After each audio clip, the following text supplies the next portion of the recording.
এই যে ভাই, আমার দোকানের সেরা পুজোর কালেকশন, দেখেন প্যান্টটা।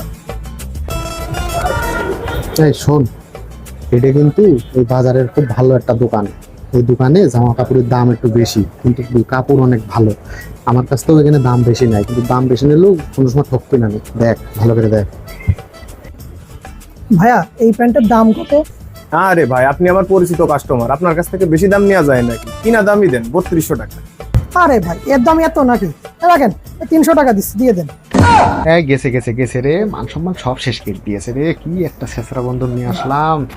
3200 টাকা জিনিস 300 টাকা দাম করছে। আরে শালারে, অন্তত পক্ষে 2000 টাকা তো দাম করবি। আচ্ছা ভাই, এই মামা প্যাক করে দাও। কি রে, দোকানদারকে এতদিন আমার তেল ঝাড়াবাস দিয়েছে, এটাই কি পরিচিত দোকানদারের প্রতিদান? ভাই তাহলে আসি। ঠিক আছে ভাই, চল বন্ধু। আবার আসবেন ভাই।